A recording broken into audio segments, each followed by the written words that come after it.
Hello, and welcome to episode 126 of the Casual Tryhard Podcast. I'm Brian. And I'm James. And we're talking Modern Horizons again. Now that it's in the wild, we're going to talk about what we've seen. James did some pre-releases. I've been watching content. So there are some things going on. And Modern is a Modern Horizons format now. The world is crazy. I don't even know what to think about it right now. Yeah. So, if you would like to tweet at us your thoughts of our new Modern Horizon overlords, you can get at us at CasualTryPod on Twitter. Yep, you can hit us up on Facebook at CasualTryHardMTG. You can also email us, show@CasualTryHardMTG.com. I'm going to tell you about our TCG Player affiliate link. It's tcg.casualtryhardmtg.com. If you follow that link and purchase anything from their website, we'll get a percentage of it to help pay our hosting fees and cover our costs and stuff, help keep the show going. I am going to warn you, though, don't buy Modern Horizons stuff right now. So, use our TCG Player link, but not for Modern Horizons stuff. We also have a Patreon, patreon.com/CasualTryHardMTG. I would like to thank our newest patron, Chapman. He's been posting up in Discord a lot lately, and he just became a Patreon member. So thanks, buddy. Thank you very much. If anyone's interested, check out his stream. He streams on Twitch every night, I think. So check him out. Yep. We also have a YouTube channel, Casual Tryhard MTG on YouTube. I posted my killer pre-release kit that I opened with 12 rares in it. That video's up on YouTube. I also posted the set booster box that I opened. Only got one fetch, but it was a pretty good box as well.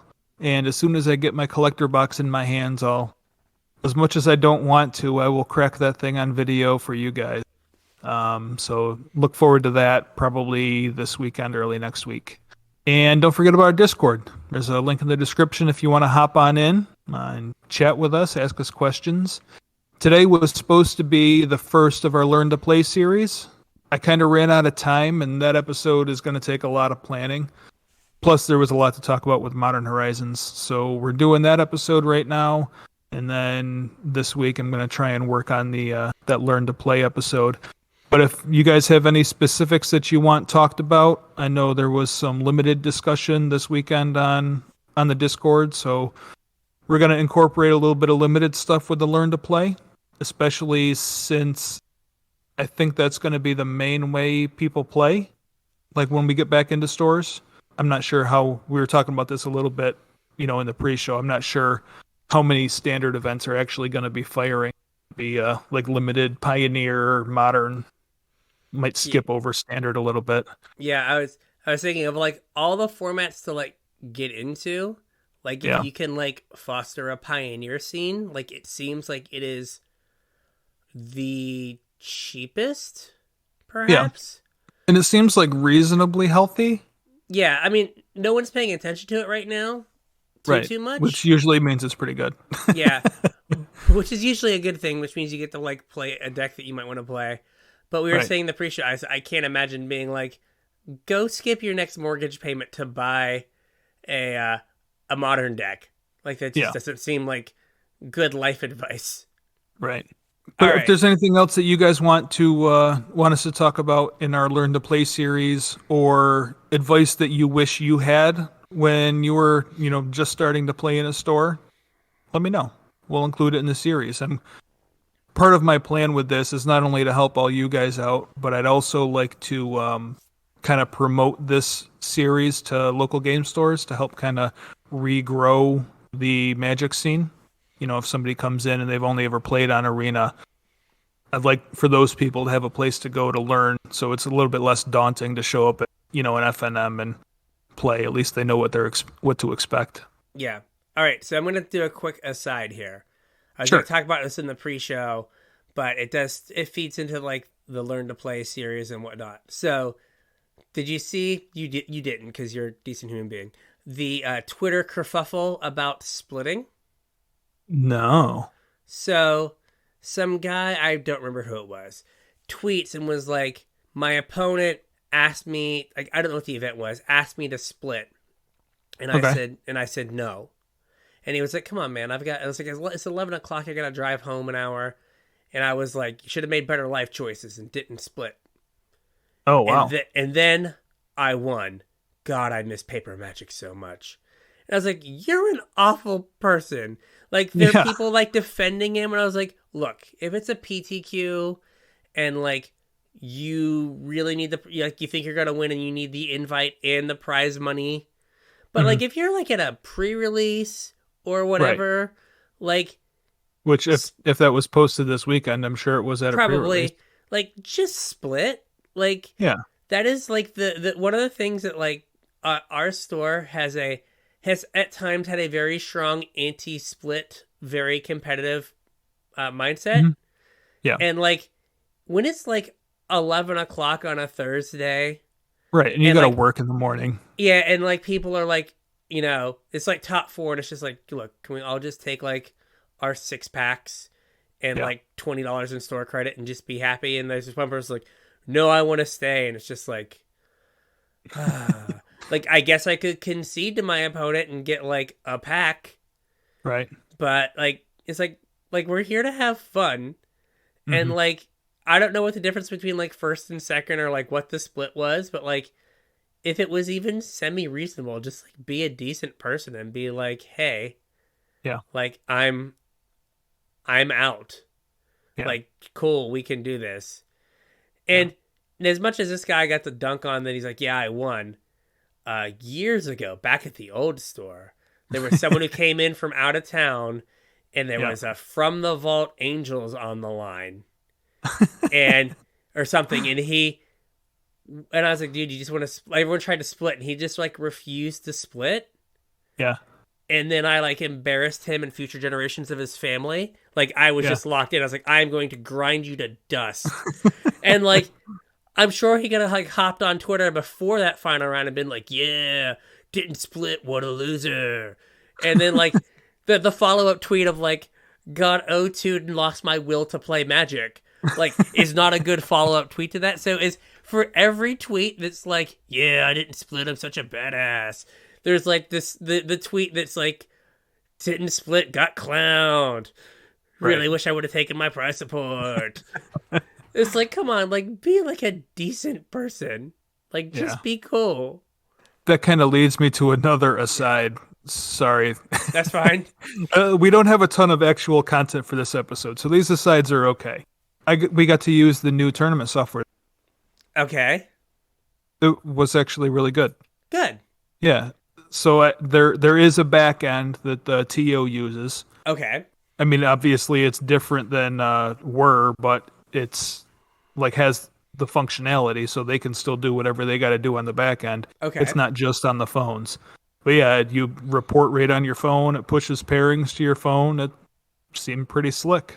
Good. It'll do bigger events. The only thing I'm not sure that it does, because like turnout wasn't super good. We only had like 8 or 12 people like for each one. Okay.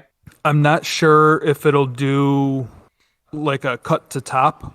Like all the tournaments were Swiss, but after like the prescribed number of rounds, it just ended.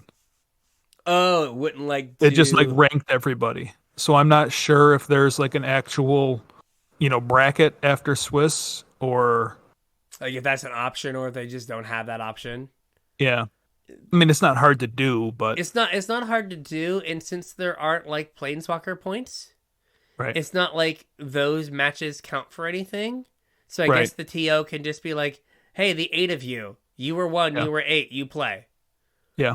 Right, like they can, like you can do your own bracket, but that is weird that they don't give you the ability to like cut the top. Yeah, maybe it's just like my old age talking, or maybe it's the fact that it's been so long since we played Magic and I'm fearful for what the community looks like anymore. But I almost want to say that, maybe just playing the tournament and then paying out to your placement is a better way of doing things. I mean, the biggest benefit to that is time, right? You don't get to the awkward, like, let's split thing. Right. Right? You don't have to worry about that. And, like, how many times, like, a Thursday or a Wednesday, like, event would be 10 people. Yep. And then we cut the top 4. Right, and then And you're then, playing till midnight. yeah, and you're just like, come on. Yeah. It like, or there's just like the threat of like playing to midnight. How many times did those like 10-person like cut the top four, and there was like one match that you were like, please let player X win because I know they'll just split and we can go Right. home. Yeah. And if player Y wins, like one of us has to beat them so we can split top because we won't get to go home. Right. Right. So like I think that's good. Yeah. I do think that like the idea about the community, like I feel like it might just be like the gear towards more casual. Right? Yeah. Like that's the casual in air quotes like store pre-release payout was like, how many wins did you get? Here's your pack. Pack per win. Yeah. Right? And so it's like, oh, you were first place. I guess you get like 12 packs. Mm-hmm. And second place gets 10 or whatever, however it worked out, right? So I'm assuming that there's some of that. Yeah. Because like that's a more inviting thing. Well, this weekend was just store credit. Oh, just store credit. Yeah, you didn't see when I was talking about that? I did. I just didn't like that there was no prize support at all. Yeah, Wizards didn't send any prize support, and they didn't let stores order prize support. So if you were going to give out packs, you had to not sell boxes. And just like eat that? Yeah. Like, yep. So normally what happens, this was a question in Discord, so I guess we'll talk about it now also. Normally what happens when you do a pre-release is Wizards will send you booster boxes for free. Whatever you order in pre-release kits, they'll allot you like 2 packs per kit to do with, however you want to run your event, but they'll give you that product for, prize support to give out to players, whatever. On top of that, there's usually an option to buy a couple more boxes at a reduced rate for prize support. And then that's outside of your allocation for boxes for sale. This time around, there was none of that. You got your pre-release kits and you got your boxes for sale. So if you wanted to hand out packs of Modern Horizons 2 for prize support, you had to not sell a box to somebody.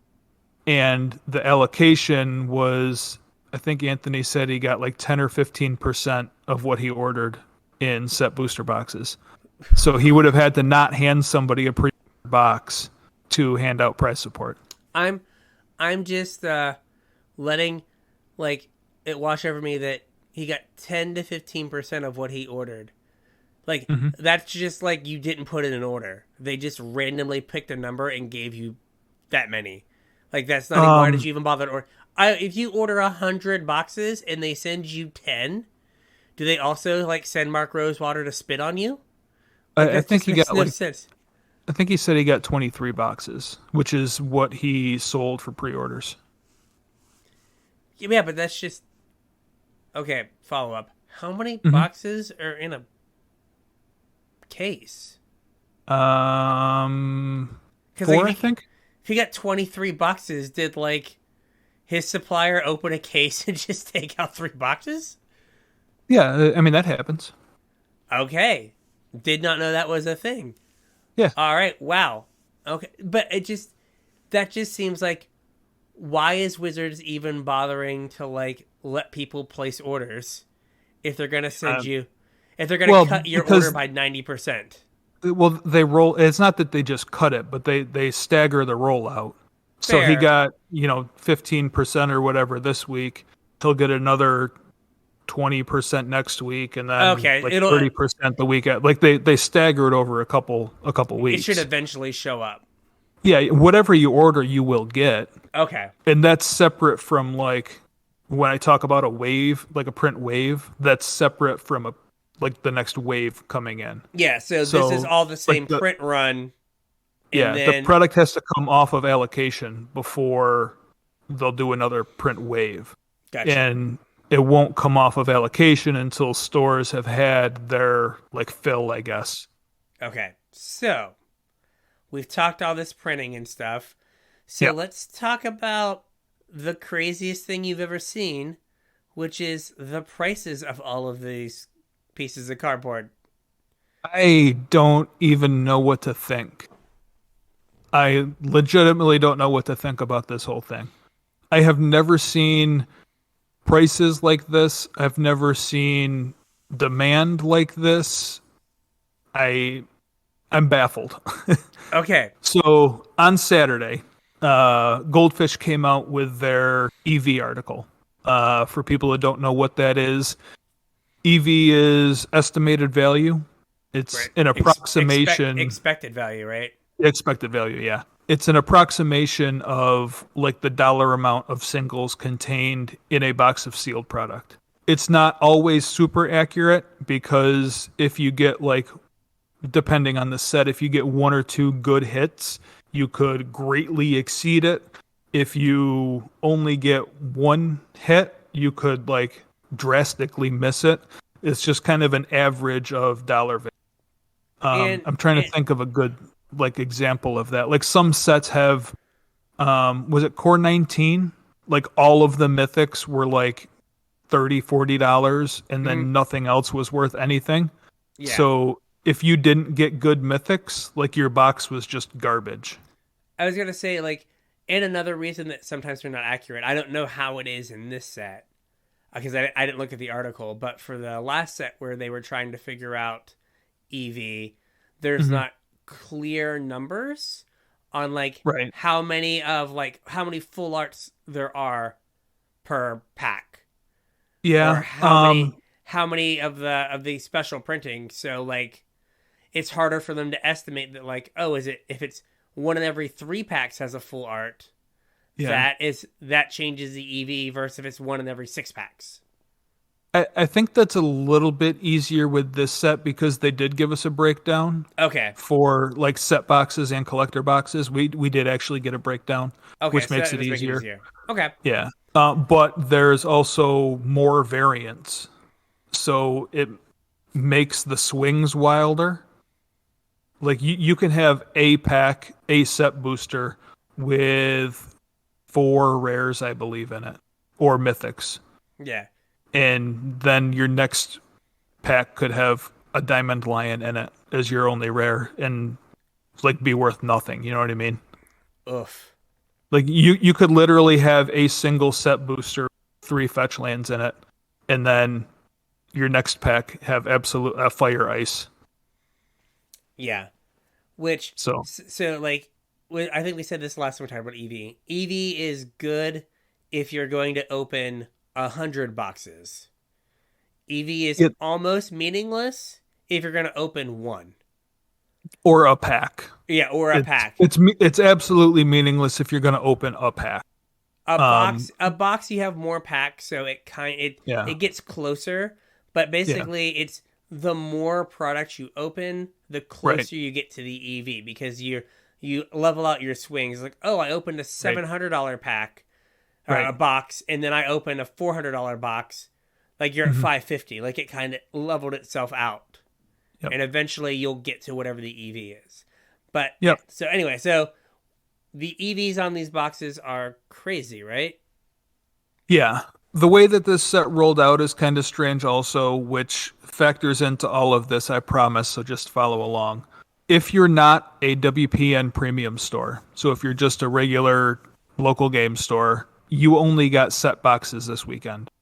You could not get collector boxes and you could not get draft boxes. If you were a premium store, I believe you got set boxes and collector boxes.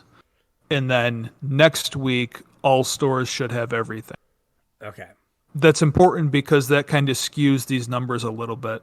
Draft box EV, as of Saturday, if you cracked a box of Modern Horizons 2, you should expect to get $680 worth of singles out of the box. Whew. How much is a box? I didn't buy a draft box. I'm not 100% sure. The set box that I bought, I think I paid $275 for.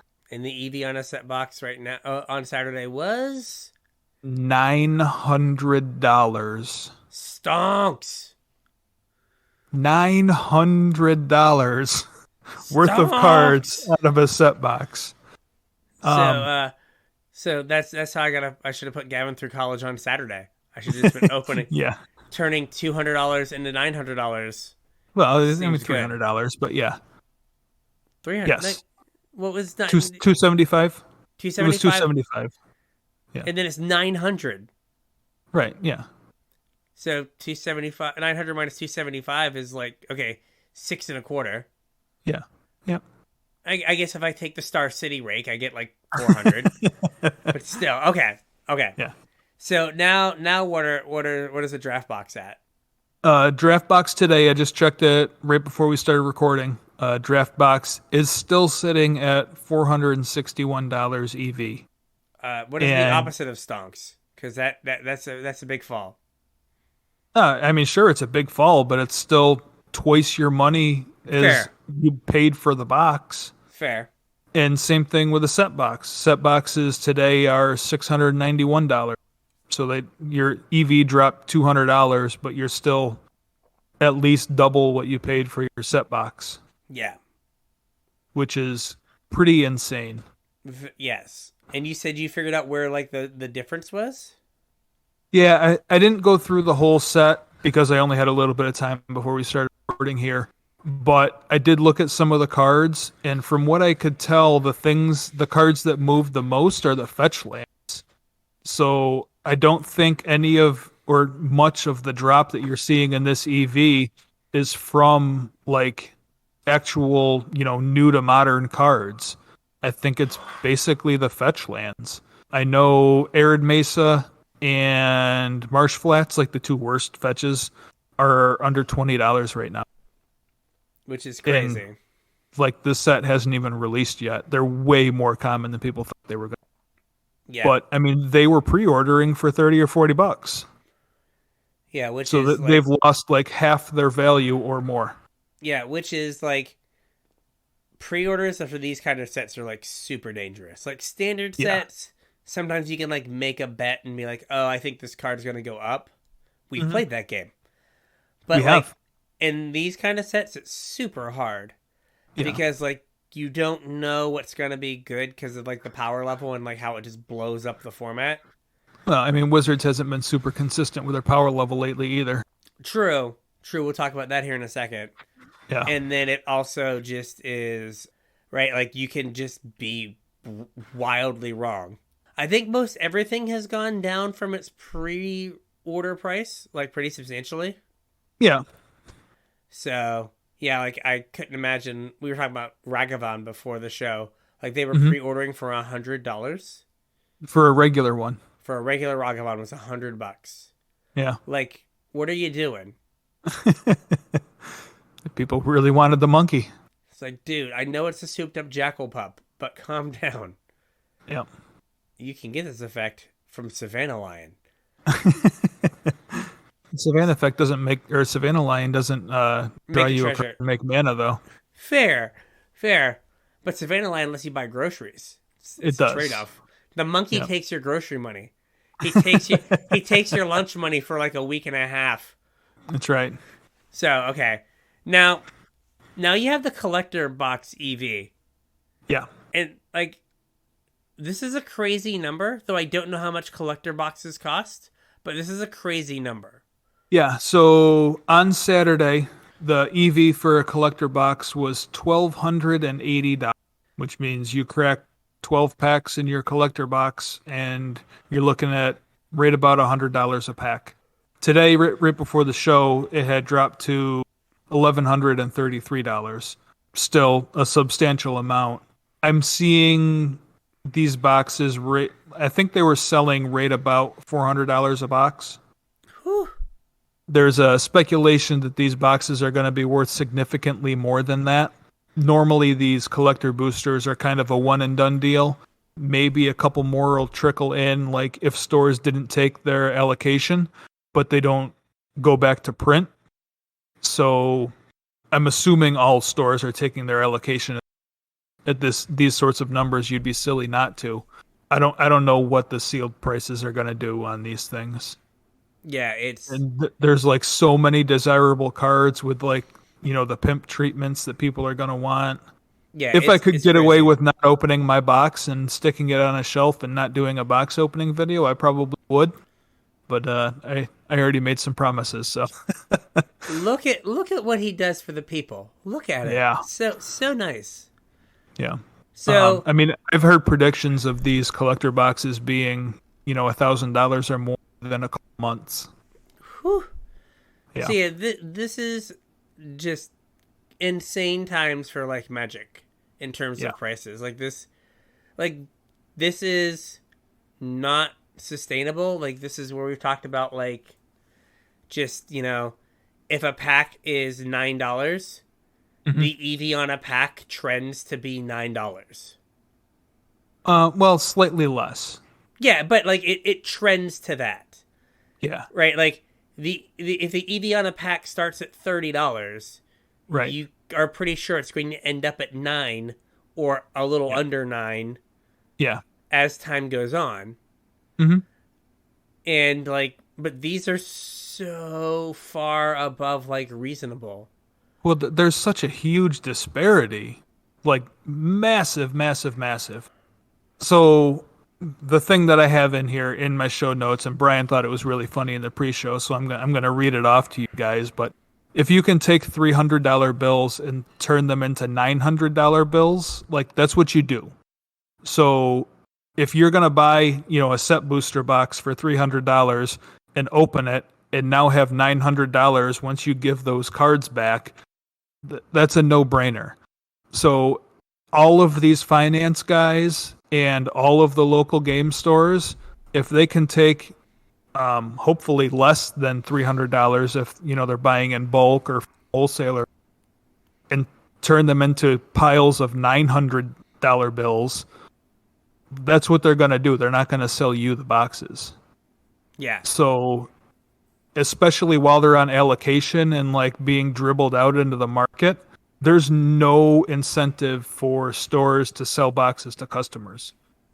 Like, there is no way, if I was running a game store and I had a pallet of Modern Horizons 2 boxes, that I'm going to sell those boxes for $275 to my customers when I could sell the contents of those boxes for almost $1,000 a piece. You know what you would do? This is a deep cut. You would hire some version of a McDaniel to open. It'd be pallet McDaniel and just opening boxes until you opened all the boxes on the pallet. Then you'd like get him a new shirt that said sorting McDaniel. just sort. And listing McDaniel. Yeah, that'd be all they would do. I mean, sorry customers, but like that's a no-brainer. And hopefully you guys don't fault your local game store for that. That disparity is way too big for them to pass up. Like any store that's been existing on, the tightest of margins for the last year through the pandemic, like prices of these sealed boxes are going to be astronomical until the price of singles goes down. And I don't know which one's going to happen. You know what I mean? Like this is a scale. Like if one goes up, the other goes down. But I don't know where the middle is. Yeah, like this was my thought, and I wrote it by you, right? Like I kind of felt like the prices of all the singles were artificially high at pre-order. Yeah. Right? Like, I don't know if it's because we were like tricked by Modern Horizons 1, but like, there weren't, 6 mythics that were over $40 or like pre-ordering. Modern Horizons didn't have rares over $50. Yeah, that's what I mean. Like that Hogak was in most of Modern. Like it was half the meta in Modern. I think I got my foils for was like $20. $9. Yeah, I got my foils. You could get like regulars 20. They were nothing. How much is an Urza's Saga? Like I don't know. Like last I saw like 38, but I might be like they're $40 for a rare. Yeah, it doesn't make any sense. So like I don't know how much of it was we're gonna jack these up like super high on the front end, and now you have like a case of like price memory where like, well, Ragavans were $100 2 weeks ago. I'm not gonna let mine go for any less than 60 or whatever, right? And that like is keeping the prices I'll just sit on it till the price comes up. Yeah, like if that's keeping the price artificially high, and eventually there's just gonna be so much supply that like overrides that price memory. Right. But like Magic is an odd market where Mhm. there's like a window where just like 3 stores get to say how much stuff costs, Right. right?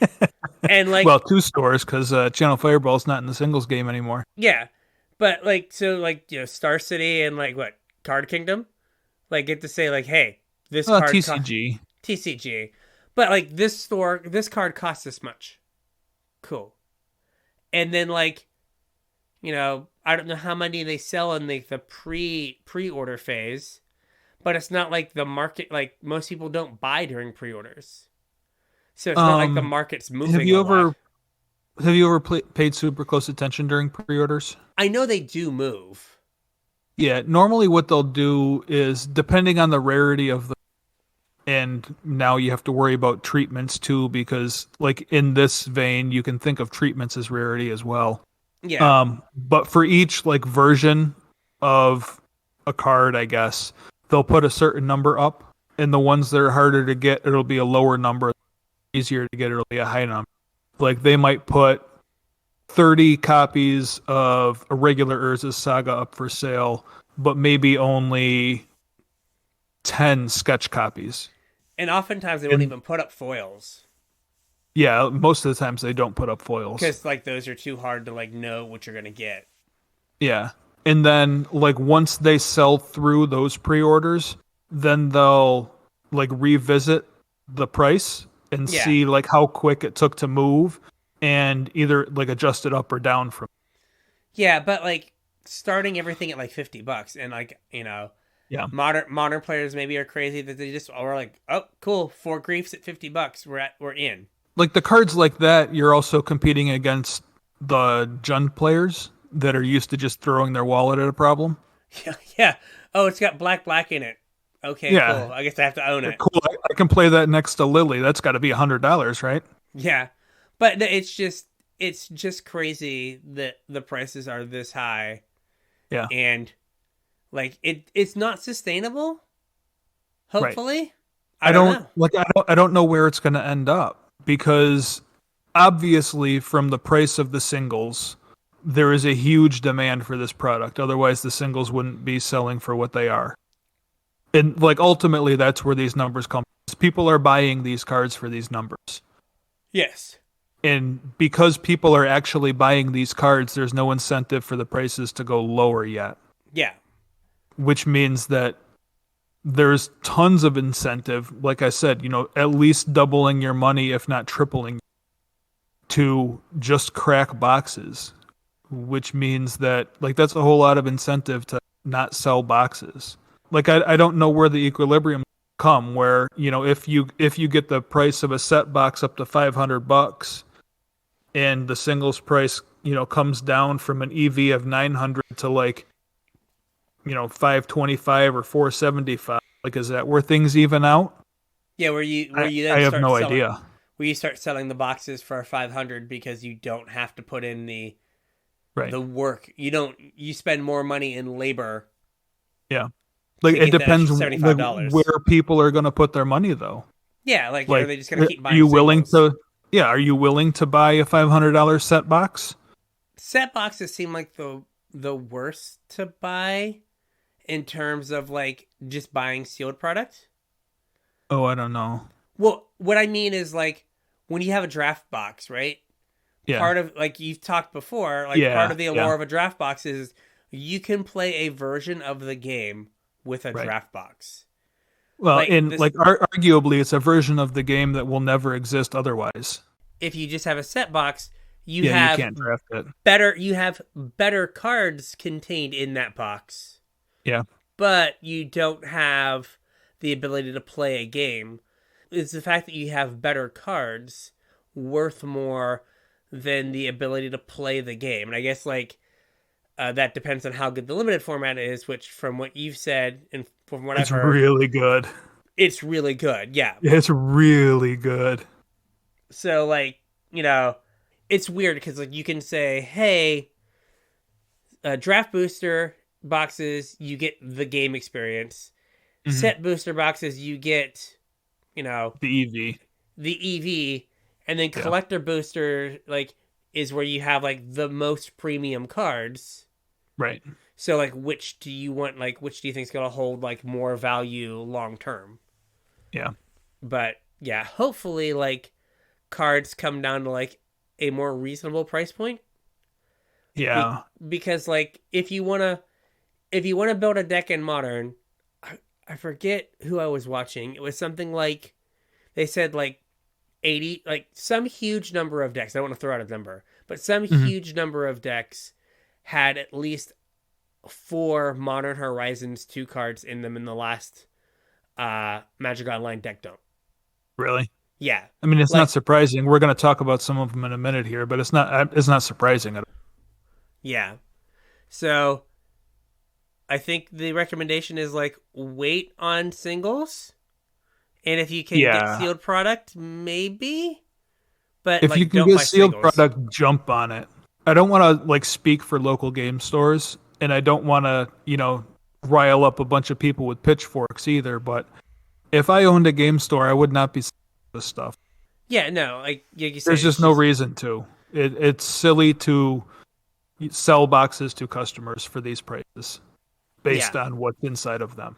I know, like we mentioned, the price disparity earlier coming a lot from fetches, where I noticed like the price of fetches are really dropping. During pre-release, most kits had at least one fetch land in them. Most pre-release kits I saw opened.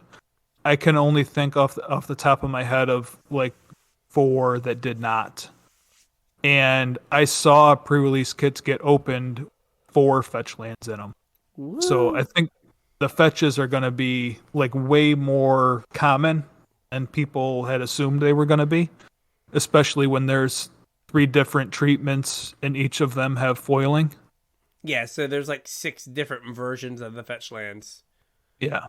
So, and that's another thing is like maybe the regular versions of these cards come down in price, Yeah. but the more desirable, let's say, versions hold their value longer. Yeah. Right? Like, going back to grief, are you going to spend $35 or $40 on like the regular grief, or are you Yeah. going to spend $60 on the fancier one? And Right. like, well, there's not that much of a difference. And then like, if more people gravitate towards the fancier one, then the less fancy one goes down in cost. Yep. So, yeah, but this is a difficult nut to crack. Yeah. Okay, It'll be interesting to see where everything falls.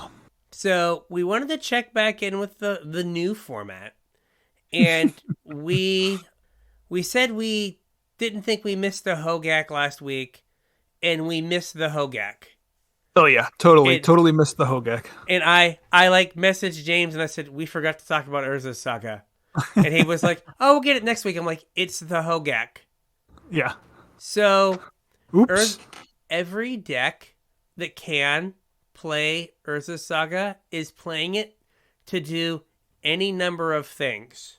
Mm-hmm. And something that we had talked about when it was initially spoiled is the fact that you could get 2 constructs Right.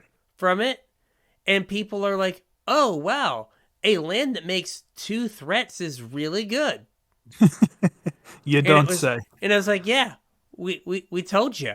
That's Yeah. really good. So people Yeah. are like, oh, wow, I play a couple other artifacts and my land just pumps out 2 5/5s.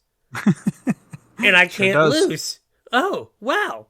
So, Urza Saga is doing a lot of different things. One is just being a value card. Mm-hmm. But then one, it's just like going in random decks. So, there are 2 different play patterns with Urza Saga. There Okay. are decks that value it being a tutor. So they Right. want to play it on turn 1.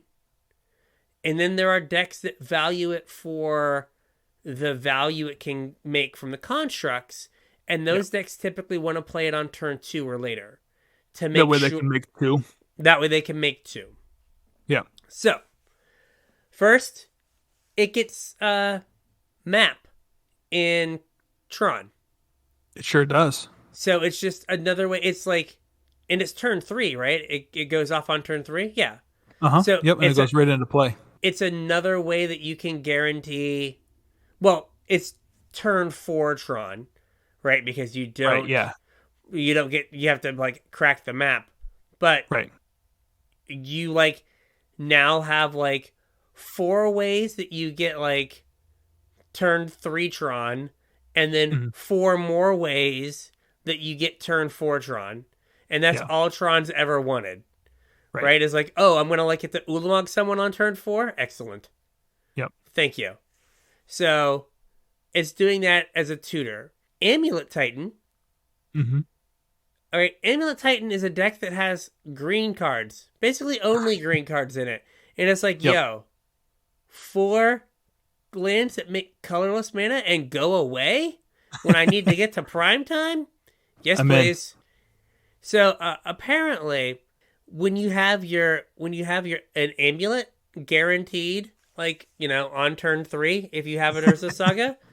And then, like, you just get to, like, kill your opponent because you generate 6 mana that turn and get Primeval Titan. Yeah. It's apparently very good. It's really good. So it's just like, it's like, hey, we can play 32 lands and 4 of them are Amulet Titan. Or 4 of them are Amulets. Awesome. Yep. I mean, I only ever played Amulet Titan for a little while just to kind of get my feet wet in the deck, but that was... like the hardest part was actually finding your amulets. Yeah, and then after that, it was just like doop to doop to do. Like, yeah, I mean, you can do whatever you want after that. Yeah. So many years ago, a wise man said that food was the new energy.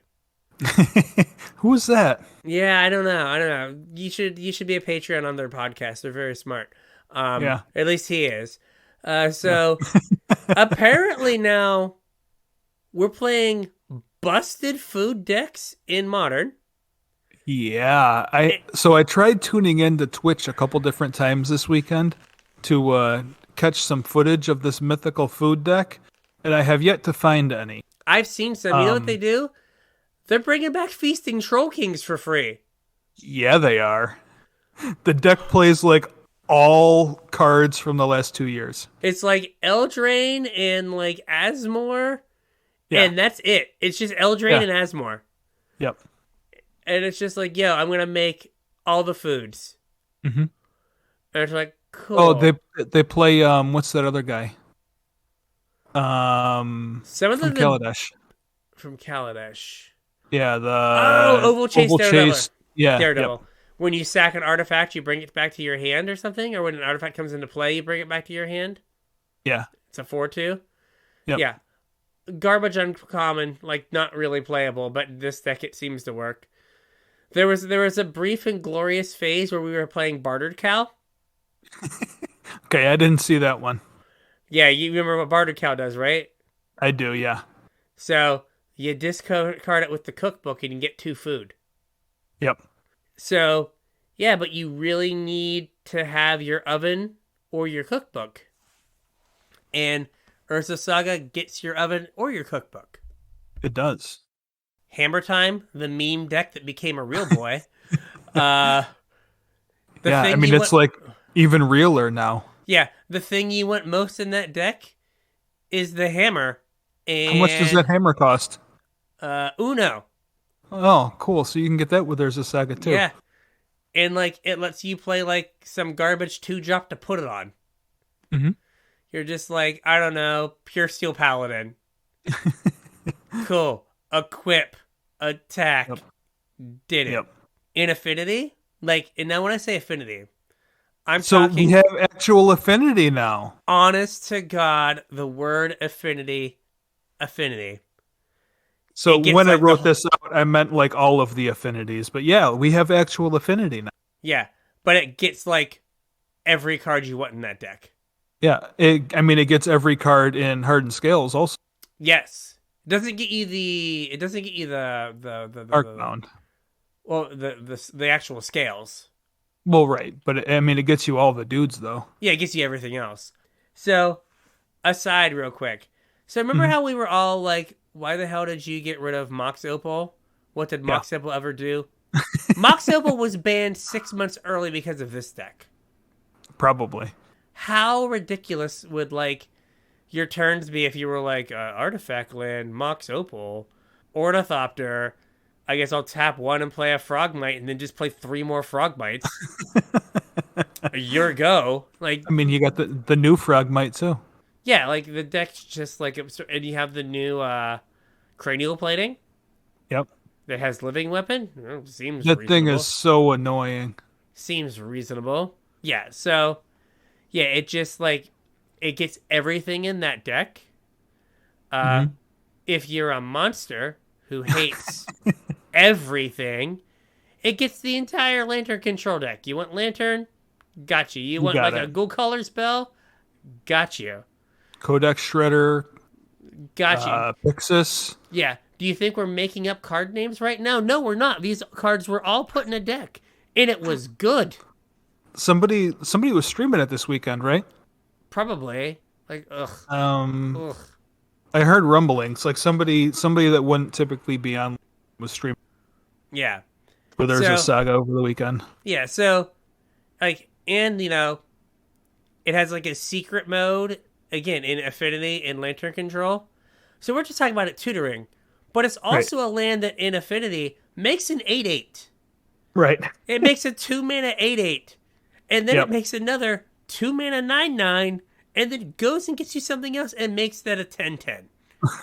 It is a land that makes 2 10/10s in Affinity. Yep. Like, it lets you, dare I say, slam the door in Lantern Control. I guess I drew my land. I guess it's 2 10/10s. You dead. Like, no, Now you're we'll supposed only to have to mill worry me about out. your top 2 cards. Yeah, like, and we'll mill that. I mean, to be fair though, like I'm assuming Lantern still plays bridge, and like the Fair. constructs are never going to attack. Yeah, but like if they don't have their bridge, Yeah. they're coming for you. Optimus Prime and his boys are coming. And then, like I said, the other way is the like value engine of just like, I'm not an artifact deck, but I have a land that makes 2 bodies. And also, I sent this to you. And Yeah, that's why I included it because it sounded super sweet. Oh. So it's busted with stage. So Thespian stage through a level of rules interaction that I don't understand. If you copy the Urza Saga when it has the ability, I make a construct for 2 mana with Thespian stage, and then like copy another land that isn't Urza Saga, the Thespian stage keeps the ability to make the constructs. But because when you get to your main phase, it's not It's the not a Saga. Saga anymore. Or do you have to copy it with the trigger on the stack? I don't remember. Either way, I'm pretty sure you can do it during your upkeep. Yeah, like the land keeps the ability to make the tutus. Right. So like you can just turn your Thespian stage into pay to tap, make a star construct Right. for the rest of the game. Yep. It never goes away. Seems pretty And- good for 3 mana. Yeah. So it's something that was like the rules. The explanation is like Thespian stage copies at 1 level, but Urza Saga, or 1 layer, but Urza Saga puts stuff on another layer, so it doesn't get overwritten. I was just like, I don't understand. Cool, whatever. Yeah, This just tell me works. how it works, and it This doesn't works. matter that it. Awesome. Yeah. Yeah. So like, people are also just like Saga stage. Now I just have a way to keep pumping out tutus for the rest of the game. Mm-hmm. And I was like, wow, like in Legacy Depths, how do you like beat that as your B? Your B plan is just like, yo, I guess I'm gonna make tutus till you die. Well, I mean, it also goes and gets your needle. It gets your needle for your wasteland, Yeah. and it gets your Mox Diamond if you're playing the Mox Oh, Diamond version. yeah, that's cute. Yeah, you're just like, what do I need? Okay, cool. Done. Yeah, so it does everything. Yeah, you're just like, needle your wastelands so you can't ever get my thing. And, oh yeah, by the way, I'm going to turn my Thespian stage into a basic just to make sure you can never wasteland it. Yeah. All right, cool. See, it just does everything, and it has the problem that gets cards banned of it's colorless and goes in every deck. Like, Every deck. every deck is better Yeah. for having an Urza Saga in it. I guess every deck that wants an artifact that is 0 or 1 mana. Right. I mean, Even if not, though. Yeah, but like, yeah, even if you just want like, I'm gonna pump out 2 constructs, like that's good. Mm-hmm. But like, even a deck like Death Shadow, where like the only thing you can go get is like a Mishra's Bubble, that's cool. Right. Yeah, like, that's fine. Draw a card on my land. Yeah. Yeah, I have my Loris, but I just need to draw my Bobble. Done. Mm-hmm. Drew my Bobble. And made 2 constructs along the way. Awesome. Yep. So, yeah, the card's wild. Yeah. And I'm sure that it's going to be doing a ton in Modern. People aren't yet calling for it to be banned. Oh, I'm sure it's coming. But I think there's a lot of like, wow, this is kind of the stuff that gets cards banned. Yeah. I opened one. We'll see if I get any in the collector's box, but I don't foresee myself purchasing these until the dust settles, because there is a very real possibility they are on the chopping block. Yeah, like I have 4 Hogaaks. I don't want to be in that situation. I think I'm going to wait till they are like, you know what, this is too much. Yeah. Maybe we get to the other side and it's not too much, and they're just like, okay, like the format like settles out. But we went through 6 actual decks that are playing the card. Plus just any deck who wants to go to Value Town. And those are only like from 2 sets of results. Yeah. Like all of those decks are only out of like 1.5 deck dumps. Yeah, so it's not like we're even like done with what Urza Saga can do. Yeah. So yeah, it is doing a lot. It's craziness. Mm-hmm. All right, our new archetype, other than like, you know, classic affinity, like being again like keyword affinity. Right, coming back. Yeah, coming back is the like as more food deck. Yeah, there's a couple different versions of this deck too. They kind of all have positives and negatives. I don't know which one's going to end up being the best one, but this deck is the real deal also. Yeah. Like everything is just super like value engine-y. Kind of the same thing that like the food or sacrifice decks were doing in standard. I mean, you're playing a lot of the same cards, but as more like supercharges the whole thing and like makes it modern power level. So like this is basically the most powerful like parasitic mechanic archetype in the history of like Modern. Mm-hmm. Right? Is there like there's not just another mechanic that it's just like play cards from 2 sets. Like I guess like affinity. Like the current affinity. Infect? Like yeah, but Infect's like 3 cards and then the best pump spells in the history of Magic. That's true. Right? This is play Asmore, it says food on it. Play all the stuff from Eldraine that says food on it. Yeah. Play more cards from Modern Horizons 2 that say food on it. And you have a deck. I mean, that's true. Right? Like these are the things like in standard when they like just like Precon an archetype. Right? When they just like make zombies an archetype. Mm-hmm. Right? And you're just like, oh, okay, I guess like we have to play zombies because they, over the course of like a year, they just printed 1 mythic zombie in each set. And I guess we have a zombies archetype. Right? Like this just seems like they were like, yep, we're going to make a food archetype in Modern. Yep. Here it is. So like you've got Asmore getting the cookbook, which makes food. And then Asmore is also your removal because you sack 2 foods to kill a creature. Yeah, and like making foods is laughably easy in this deck. Yeah, it's trivial. Like I've not seen anyone play it. I've seen the other side, and it's just like, oh, they have like 10 food on the battlefield. Yeah, and you're just like, oh, how? And they also have the annoying like cat oven interaction where they're just like, you can't attack on the ground. Yep. Yay. And so you're just like, oh, okay. Like, this is absurd. And then Yeah. they're bringing back Feasting Troll Kings or whatever. But yeah, Hmm. it's wild that we just Yeah. have this archetype that they just like dumped right into Yeah. It's modern. crazy.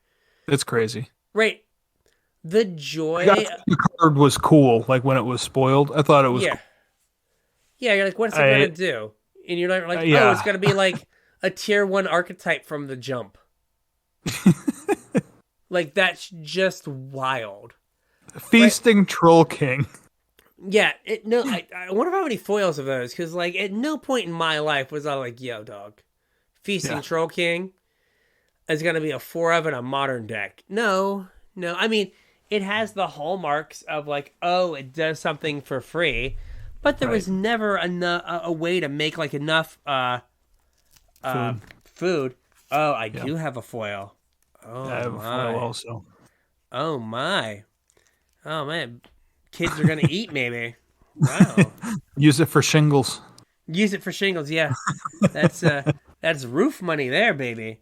That's right. Um but yeah, I don't know. It's like the joy of like older formats is like playing a deck like Infect, right? Where you're like, okay, I have these 3 cards Hmm. from one block, and I'm gonna play it with like Noble Hierarch that I don't think was legal when that set was legal, and I'm gonna play Right. Blossoming Defense because Right. that wasn't legal, and I'm gonna play like Pendlehaven. Like I'm gonna play Hmm. all these cards that like were never legal together, and I'm gonna make a deck, Right. right?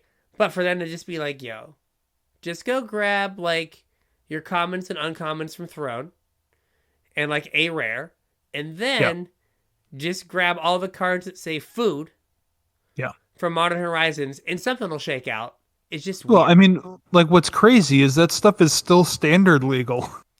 Yeah, I mean, Like it's not even out of standard yet. yeah, it could be maybe that Throne of Eldraine was like the worst designed set in the history of Magic. No, come on. And power level wise, like it's Yeah. up there, Yeah. right? Like okay, so Affinity was busted, right? Yep. Fine, like Affinity no good, but like there was a modern Affinity deck that like eschewed all the like Affinity cards eventually, right? Hmm. Like Brazen Borrower gets played in Legacy consistently. I mean, there's a whole nother deck that we haven't talked about yet that Yeah, plays Brazen Borrower and Bonecrusher Giant.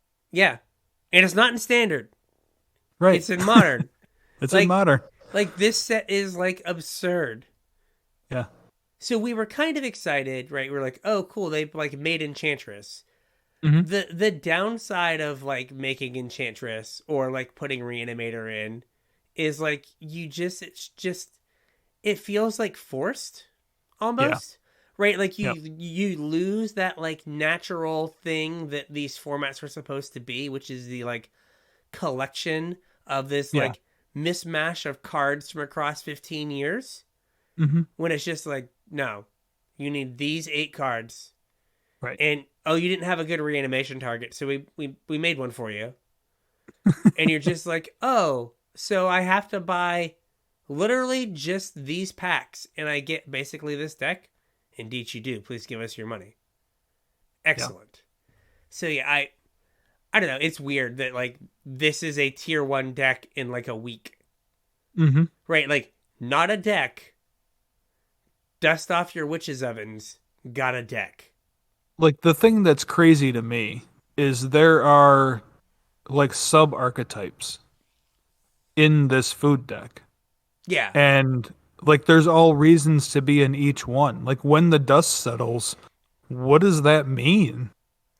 Like I I mean, don't think I mean there's like 1 or 2 of them that are clearly not as good as the rest, but like there's 2 or 3 viable ways to build this deck that yeah, like aren't laughable and like you could have an argument.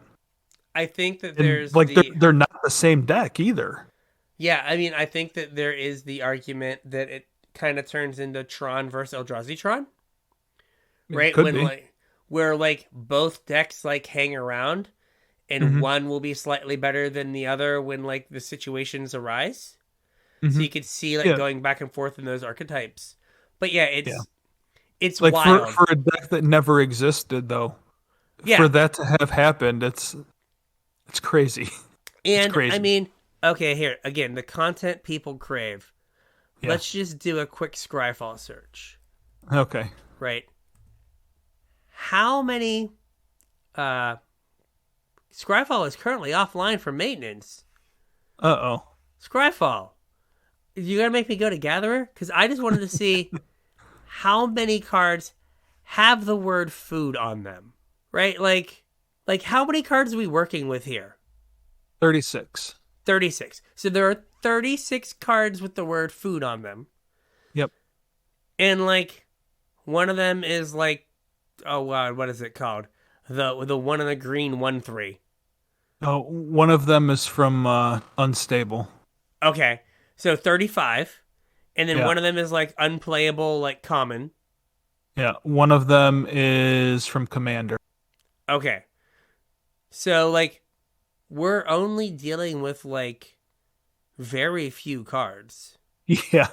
Like not really. And like some of them are like colors that you don't want to be in. Yeah.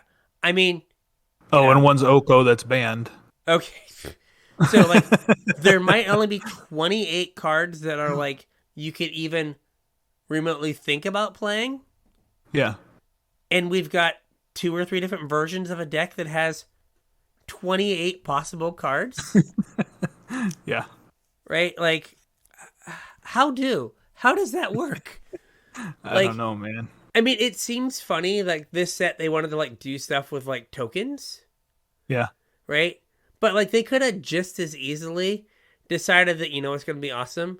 We're going to make the best energy decks ever. Right? Like I know flavor wise it doesn't work, but like Asmore could have made energy, pay 2 energy, kill a creature. Yeah. Or something, right? Like but they were just like, nope, food tokens. Yeah. And it's weird also that they were like, we're going to make clues and we're going to make treasures and we're going to make food tokens. Huh. Which one should we make the best? I guess food. Sure. Yeah. Food. Yeah. Gatherer says there are 26 cards that are both modern, legal, and safe. 26. 26. And one of them, again, is Curious Pair. Yes, one of them is Curious Pair. And one of them is that bad removal spell. One of them is a Maraleaf Rider. Oh, God, yeah. Yeah, I mean, some of them are just awful. So, we're like at 20 cards. Like, come on. One of them is a 6-drop that makes 3 boars. And when the boars die, they make food? Yeah. Yes. Yeah. And one is turned to pumpkin. Yeah, so we're not like dealing with like a ton of cards here. Right. And to have like multiple archetypes. Someone pointed out that like the fact that there are artifacts on the board, they are just like a free piece of cardboard. Yes. That then you get to do something else with. Mm-hmm. Like, you get to like, because isn't there like an Urza version of this deck? That's what I was just going to say. Yeah, there's an Urza version that makes food and uses it for mana. Yeah, so like it's just like, hey, spit out some Mox Sapphires. The best Mox. So yeah. So food has been a problem the whole time. Crazy. Again. Who's the one that said it was energy? I don't know. He's got a very nice beard. Whoever it is. Okay. People remember him for his beard. That's right. And his takes, but we can't remember his name. So, yeah, I don't understand how we get here. And then Living End is like feeling itself right now. It is, yeah. So I told you that I had popped onto Twitch this weekend to try and catch somebody streaming the food decks. Yeah. And instead, I saw almost everybody playing Living End. Again, there's like a bunch of different versions of Living End. There's the classic Cascade version, and then there's the As Foretold version with like the Cascade in it as well. Well, and then there's the neither. There's like a bug shardless version that doesn't play As Foretold and isn't the old Jund version. Yeah. Like I think the best version is probably like Teamer, Could be. because like I think Violent Outburst gives you so much against like a control deck Hmm. where like at their end step you're like Violent Outburst and then they counter it and then you're Yeah. able to cast Pact of Negation, Yeah. because like you can't like protect your living end with a pact on your turn. Right.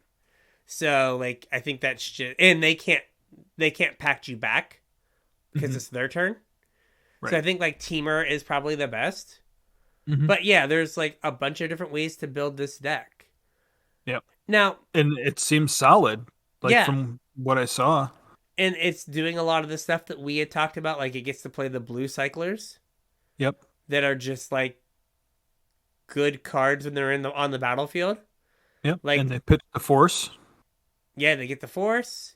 Yeah, they just Yep. get, it's just way better than like, what we were like, we went from like cycling commons to cycling rares. Hmm. And I mean, like you're still cycling a couple commons, you're but still cycling some commons, but like it was like all commons. right. And now you get to like cycle a few rares in there Hmm. as well. And like that's just an up in power level, and you have the, I can play Force of Negation if I was lucky enough to get someone before they went to 80 or Yeah. $100. But yeah, no, that's good. And I guess like we already touched on it. The other like return of a classic archetype is like just affinity, like artifact Hmm. aggro. Yeah. So there was a Saffron Olive video. He did a budget version of this deck that he said has about a 50-50 win rate Okay. against like all of his testing. That plays like all the art, plays 16 lands, and they're all the artifact lands. All the new artifact lands. All the new artifact lands, yeah. Well, Yeah. 12 new artifact lands. And there's 16 lands. It was 4 Darksteel Citadels, Oh, okay. 4 Inkmoth Nexuses, and Oh, then gotcha. 8 of the I think it's playing the Grixis colors. Okay. Like blue red and blue black, because Hmm. he was mono blue. But like he got Stony silenced. Oh. You know what that does? None of your lands tap for mana. You get hard Karn. Ooh. That's get awkward. You get Karn Mycosynth Lattice, but you already had the Mycosynth Lattice. Yeah. You just And get, it only costs you 2 mana. yeah, you just get Dunzoed. He's like, well, he's playing against Enchantress. Game 1 they played a Ghostly Prison and was like, yep, can never beat that card. Scoop. And then the next game they like, turn to Stony Silence. I guess this is a matchup we can never win. Scoop. But yeah, but like you've got like an artifact aggro deck that has come back. And I mean people are Yeah. still like, I don't think they're particularly good, but people are playing like the domain decks. Yeah, I did see one list. I hadn't really heard any buzz about it though, and I hadn't seen any. I don't like, people are playing them. I don't know if they're good, Yeah. but they are getting played. Okay. So, but I mean, it's just like there are so many things right now. What's gonna happen is in like 2 weeks, we're gonna Mhm. shake out and like there's gonna be a top 10 decks in the format. Yeah. In the format's gonna, but like it's crazy. Like what new decks came out of Modern Horizons 1? Like Hogak, Urza, and I guess Yawgmoth's Hospital. Yeah, but I mean that didn't even come out until like late in the format. Yeah, much later. It was Yeah. it was because Hogak was so busted Yeah. that it was Yeah, like, but I mean it was even like way after Hogan. yeah, no. Like we had already moved on from Modern Horizons by the Yeah, time but that we came did around. like we did Hogak. Yeah. Then they banned Hogak and it was like, oh, Urza's ridiculous. Yeah. And then we did Urza until they started banning stuff out of Urza. Yeah. And then we got other stuff that went away. But and then like Yawgmoth's Hospital or whatever. Yeah. But like they like improved some decks, but it wasn't like they just like were like, yo, here's like 4 archetypes. Mm-hmm. So Hold my beer. yeah. Yo, here's like 4 archetypes. Yeah. Yeah, good job, guys. We're gonna make 4 new archetypes. Also, Yeah. I haven't had a chance to read it, but I need to. I just gotta put this out here for the world. So Sam Black, for his Star City articles, apparently, Yeah. has been talking about the development of Modern Horizons 2 when he was brought in as okay. a consultant. That's And cool. apparently one of the big issues he had when he was doing it was Loris was not nerfed yet. Oh. So, like, Brian Gottlieb brought this up, and he was like, he was trying to build decks with Modern Horizons 2 cards Yeah. with, like, full-powered Lairs, Oh, God. and, like, was just like, guys, this is not okay. But they were like, I'll just focus on Modern Horizons 2. I can't. This is not okay. And apparently the other thing that came out of this article was he had to tell them to nerf squirrels. Oh, really? Apparently squirrels were busted, which, like, weird. But one thing that, like, Brian and Jerry had brought up was maybe the fact that like Lairs was in the format led to, like, some of the 1 and 2 drops being a little bit more powered down. Oh, maybe. Because, like, maybe Dragon Rage Chandler got +3/+3. Yeah. Or, like, had Surveil 2 on it. And was just, like, not okay when you have a Lairs. Yeah. But maybe some of those cards got, like, toned down because Lairs was, like, a 12. Mm-hmm. And they were like, well, we can't give them a bunch of 8s when they're going to have this 12 in their sideboard all the time. Yeah. And then they were like, okay, we'll make these 8 7s, and they might just, like, fit better in the format because of it. But I think it'd be interesting to go and read that Star City article. Like, I don't know if it's on premium or not, but, like, usually after, like, 2 weeks, they drop off a premium. Yeah. So, and, like, that's an evergreen article, right? Like, that's his experience designing Modern Horizons 2 doesn't, like, get invalidated by, like, a tournament result. Right. So I think that would just be an interesting thing to, like, kind of look at Modern Horizons 2. Or spoilers from the next set before pre-release. Professional. Like, pre-releases hadn't happened yet, and we got spoilers for D&D. So I was taking Gavin for our morning Cheerio Death March, which is I walk between 1.5 and 2 miles, and he just sits like a person from WALL-E. Just slumped down in his stroller tricycle combo, just shoveling Cheerios into his face, like just like a blobby little person just eating, right? And, like, I'm, like, scrolling through. So, like, sometimes if I don't have any, like, good podcasts to listen to, I'll scroll through YouTube to see if there's like a video I can, like, just listen to as I'm walking. And it was, like, a Saffron Olive talking about, like, a new, like, Dungeons and Dragons card. I'm like, why are we getting these now? I mean, I don't know when you were doing this, but they came out on Friday or Thursday or Friday. Like, they were legitimately out pre-release. Okay, like, the only one I heard about was, because I wasn't looking, was just the new mill card. Yeah, there's a white card, too. Okay. Oh, the floopy doop or whatever. Yeah, floopy doop or whatever. Like, if it takes damage, like, everyone draws a card. Yeah, you and target opponent draw a card, Yeah. Not playable in Standard. Not playable in 1v1 Magic. I mean, unless you got a Narset. Yeah. Fun. Yeah. Fun. Speaking of Narset, I totally have, like, twice in the last, like, week cast a Faithless loading into a Narset. You'd think after 2 years I'd learn. Yeah, no, I'm guilty of that one too. I did it today. I mean, I've got no problem with the shame scoop, so yeah, I was just like, "Well, you got me." That happened. Like, planning a whole turns around casting your Faithless, and then, like, oh yeah, crap. Yeah. Oops. But yeah, it's crazy that we're getting cards already. Yeah, it's that perpetual hype machine, man. You got to keep it rolling, keep it cranked up. Like, let people get hyped for Modern Horizons 2 pre-release for a weekend.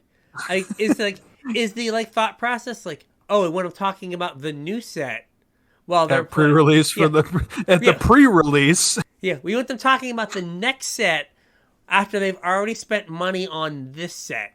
Just want their, like, eyes forward, looking at the next thing. Goals achieved. We ratcheted up the price of singles to drive up the price of sealed product so we can scam them on Amazon.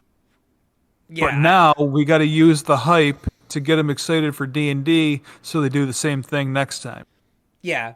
Okay, again, not an economist, but, like, if if the price of singles was like lower, but yet Mm-hmm. people still wanted to like buy boxes, like I almost feel that's better for Wizards. Right? I I know, don't know. right? Like because then more people can play your game. So And here's the thing: is Wizards only makes money when some place buys sealed product from them, right? yes, Like they don't make money any other way. correct.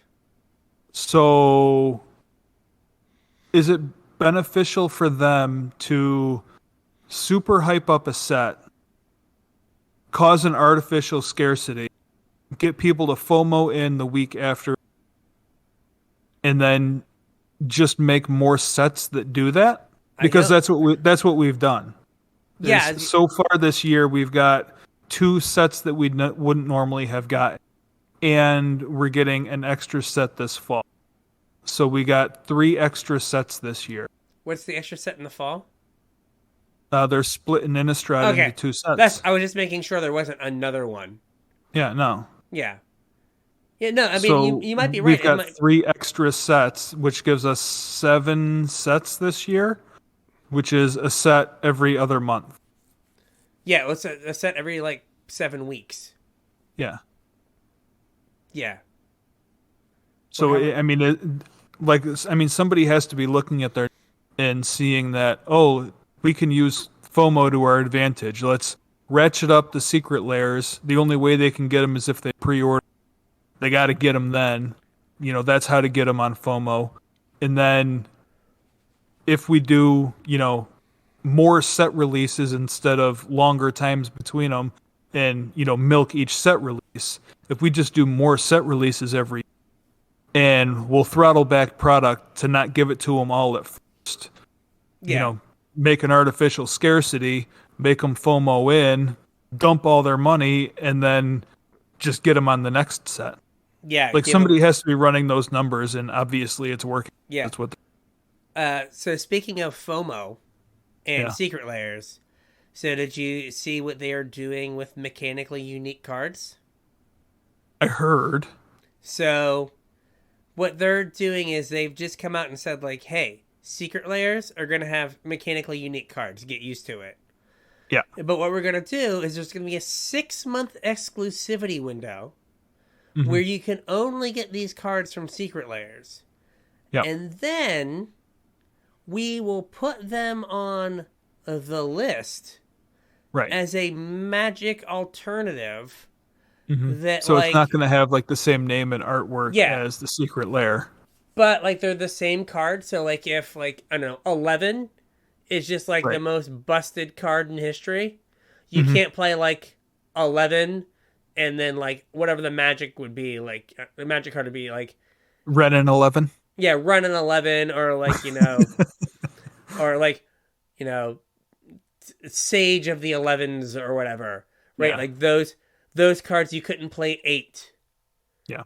Like, which Saffron Olive was like, how can you take there are like 2 cards in Magic like Cathar Shield and something else that have different names with the exact same text, Yeah.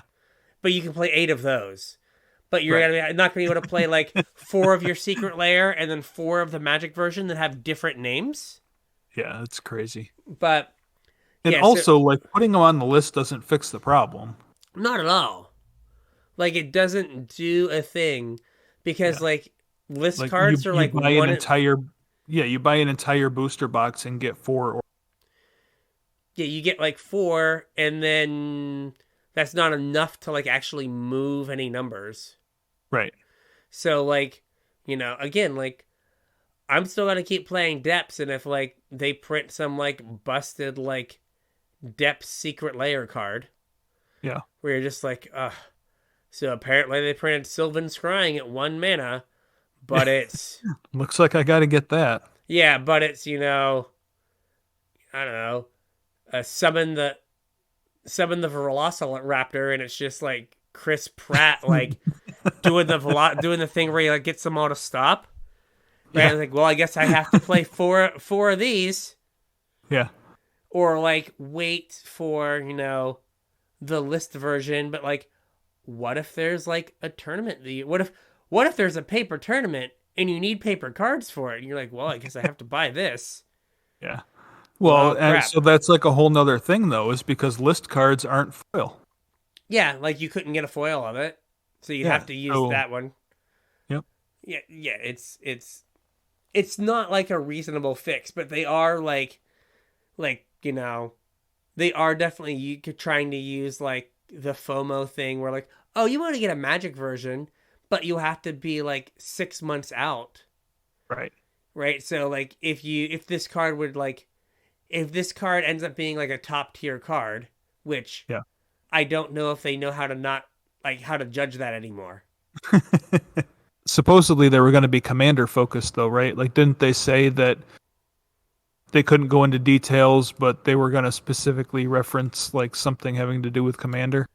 Okay, if they like specifically mention like like must be played from your command zone or can Yeah. only be played if you have two or more opponents.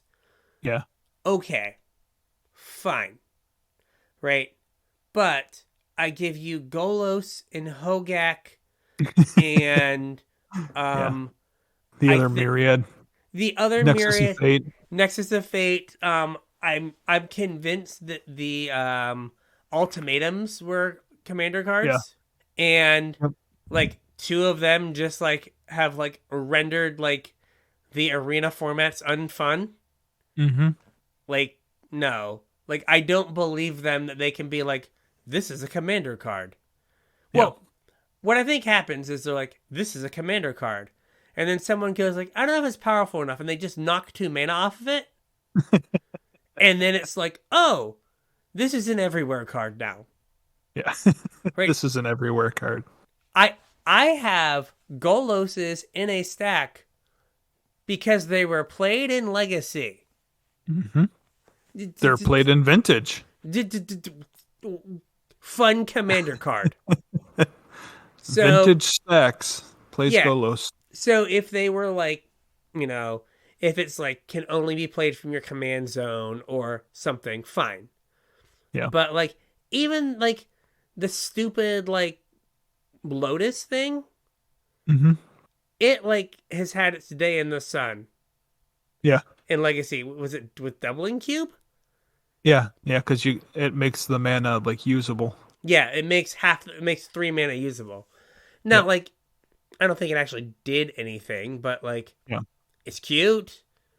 Yep. So, yeah, I don't know if I believe them that they know how to make cards that are just fun for Commander. Well, we're gonna find out. We're gonna find out. So I don't have real arena news. I just want to just put something out into the world. Okay. So they had the historic All Access event. You can play Sure. any historic deck you want. Yeah. Every other match, Tybalt's Trickery. Really? You can play any deck in historic. Tybalt's Trickery, dog. That's what I want with my time. I understand it is the quickest way to possibly win a game, but still. Yeah. Go ahead. Sorry.